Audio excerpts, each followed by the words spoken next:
Tervetuloa Mustialan Kuusiaita-lohkolle. Ja tässä Kuusiaita-lohkolla meillä on, kuten tuossa taulussa näkyy, niin seoskasvusto. Siinä on kauraa ja vehnää kylvetty sekaisin ja sitten siinä on nurmisiemen alle. Ja seossuhteena siinä on kauraa tavoitetiheys 330 kappaletta neliöllä ja vehnää 180 kappaletta neliöllä. Ja sitten siinä on vielä rehuseos pohjalla. Lannoitetta ja ravinteita tämä on saanut syksyllä 10,8 tonnia ja keväällä 15 tonnia hehtaarille. Miksi seoskasvusto?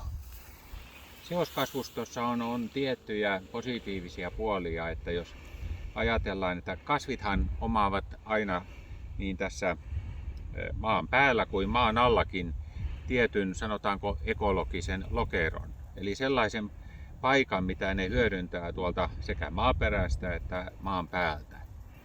Ja silloin kun meillä on useampia kasvilajeja, niin se hyödyntää tarkemmin sekä maaperällisiä olosuhteita että maanpäällisiä olosuhteita. Jos meillä on kaksi kasvia, niin silloin ainakin toinen kasvi saattaa menestyä.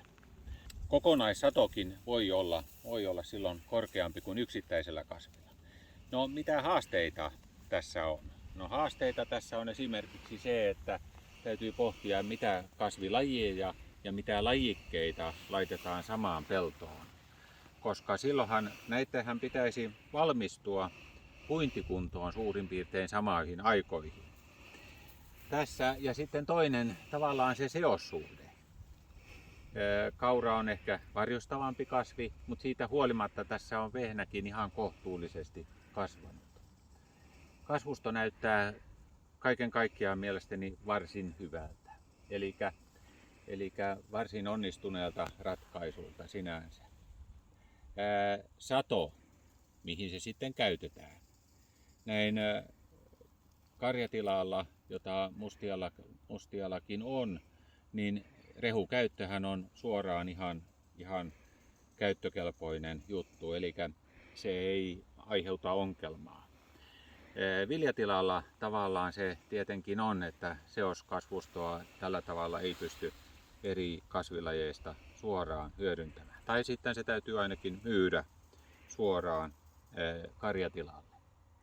No, sitten tässä nähdään vielä, että täällä on aluskasvina kylvetty tuo Naturkomin retuseos ja sekin näyttää siellä ihan kohtuullisen mukavasti pärjänneen. Eli sieltä löytyy sekä apilaa että mailasia. Ja näin ollen voisi sanoa, että tuo kasvutiheys niillekin on ollut vielä ihan suotuisa. Näillä eväillä voisi sanoa, että ollaan saatu suhteellisen puhdas kasvusto. Täällä ei kovin paljon rikkakasveja näy. Eli tämä on ihan kelvollinen ja tämähän ei ole myöskään minkäännäköisiä rikkaäästyksiä saanut, vaan se on sellaisia. No nyt tässä ei oikeastaan enää varrota kuin puintia ja toivotaan, että puinnissa saadaan suotuisissa olosuhteissa ihan lähipäivinä korjattua hyvä sato ja karjaa varten. Ja tässä meillä on taas valkuaiskasvien ja viljan seoskasvusto. Hivenen poikkeava myös sikäli, että siinä on härkäpapu kauraseos ja pohjalla vielä englannin raiheinää. Kasvustot eivät ole saaneet lainkaan lannoitusta. Tässä on 4 kaistaa.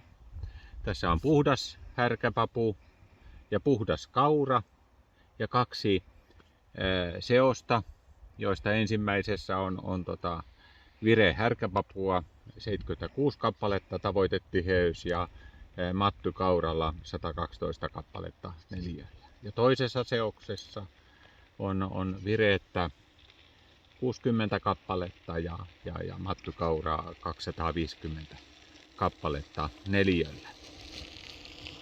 Ja sitten puhtaana kasvustona Matty kaura 500 kappaletta ja härkäpapua 90 kappaletta.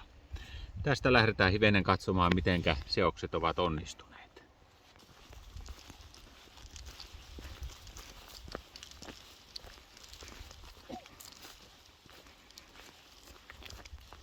No niin, tässä on ensimmäisenä meillä puhdas vire härkäpapukasvusto, joka alkaa olla jo aika tuleentunut.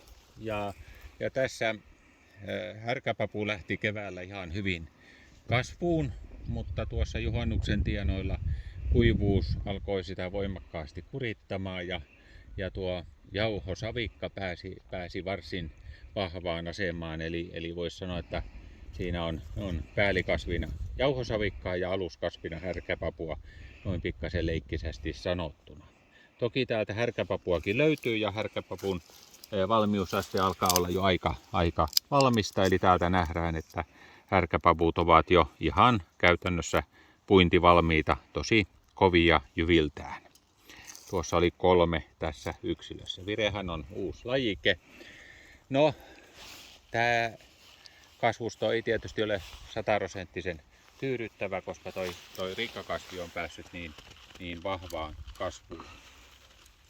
Mutta kyllä tämäkin tästä puiraan. Näin, sitten mennään hivenen eteenpäin ja katsotaan sitten kauran seosta. Eli meillä on nyt tässä sitten se ensimmäinen seoskasvusto, jossa on 15%, eli valkuaiskasvipalkkion sallima enimmäisraja tolle kauralle härkäpapun sekaan, ja silloin tuo yksilömäärät menee suurin piirtein näin. Kun tästä katsotaan ensin, jos katsotaan tuommoista yleiskuvaa, niin nähdään, että yleiskuvassa tietysti kaura on aika vallitseva kasvi, se on tuossa pidempänä. Mutta monia asioita on tässä muuttunut verrattuna tuohon puhtaaseen kasvustoon, että esimerkiksi jauhosavikan kilpailukyky ja asetelma tavallaan tässä on hyvin erilainen. Eli näyttää vahvasti siltä, että tuo kaura on vahvasti jarruttanut jauhosavikan kasvua, ja tokihan tätä jauhosavikkaa täältä seasta löytyy, kuten nähdään, mutta eivät lainkaan ole enää valtakasvina. Ja myöskin täällä on kuitenkin härkäpapua, ja härkäpapu on täällä yhtä lailla tuleentunutta, valmista puitavaksi kuin tuossa edellisessäkin puhtaassa kasvustossa. Tuossa puhtaassa kasvustossa sen sijaan oikeastaan näkyy jälkimuodostusta, sen sijaan tässä minun mielestäni härkäpapu kokonaisuudessaankin on valmista. Näistähän puidaan kaistat, pitkät kaistat ja otetaan satotulokset ja pyritään sitten katsomaan myöskin kauran kokonaissato ja härkäpapun kokonaissato, ja mielenkiinnolla nähdään sitten, että onko esimerkiksi tässä seoskasvina kasvanut härkäpapu, onko sen satotaso pienempi kuin tuossa puhtaassa kasvanut härkäpapun sato. Veikkauksena melkein laittaisin tämän seoskasvuston härkäpapusadon korkeammaksi. Jonkin verranhan täällä näkyy myöskin jälkiversontaa tässä kaurassa, kuten katsotaan, niin täällä on näitä pienempiä yksilöitä, mutta taitavat on täällä hivenen vihreätä seassa, mutta määrä kokonaisuudessaan on hivenen pienempi. Eli tuo jälkiversontahan näkyy siinä, että siinä on vielä ollut valoa kun sateita on myöhemmin tullut, niin kaura on tehnyt lisää uusia röyhyllisiä yksilöitä. Näin, mutta mielestäni tosi mielenkiintoinen tavallaan tämä seos, ja taas jos ajatellaan koulun karjan hyödyntämistä, niin tämähän sopii siihen vallan mainiosti. Sitten mennään katsomaan hivenen vielä toisia seossuhdetta tuossa, jossa kauran osuus lisääntyy.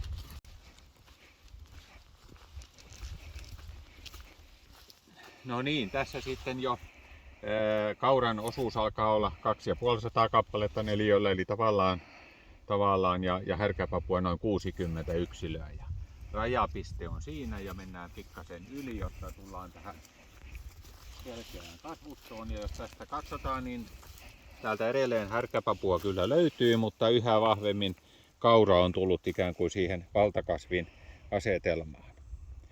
Minusta edelliseen verrattuna muuten on pientä eroa siihen, että tässä kaurassa on vähemmän jälkiversontaa kuin edellisessä, mutta se on myöskin tällainen mututuntuma.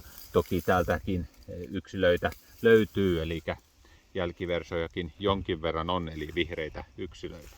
Kaikkiaanhan tämä kaurakin kuitenkin täällä on jo varsin valmista, eli tulentumisasteessa ollaan ihan hyvässä pisteessä. Ja eroja näkyy niin kuin kauran siemenissä aina koko eroa näkyy. Ja jälleen nyt jos katsotaan, niin tästä alkaa jo tulla kauraa aika hyvä satomäärä, mutta tulee siitä toki vielä härkäpapuakin satona. Sitten meillä on vielä täällä tämä puhdas kaurakasvusto päästä nähtynä.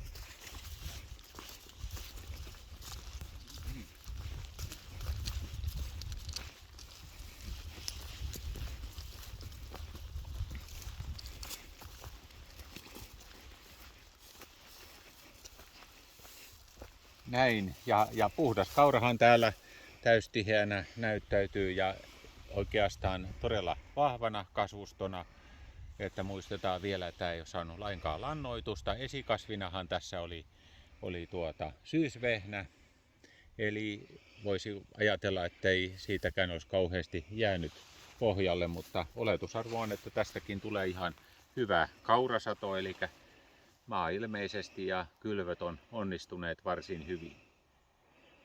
Seoskasvustot on tämän vuoden kokeilussa ja mun mielestäni ihan mielenkiintoisia tuloksia saadaan, ja vielä kun saadaan koetulokset, niin niitä on ihan miellyttävä katsella.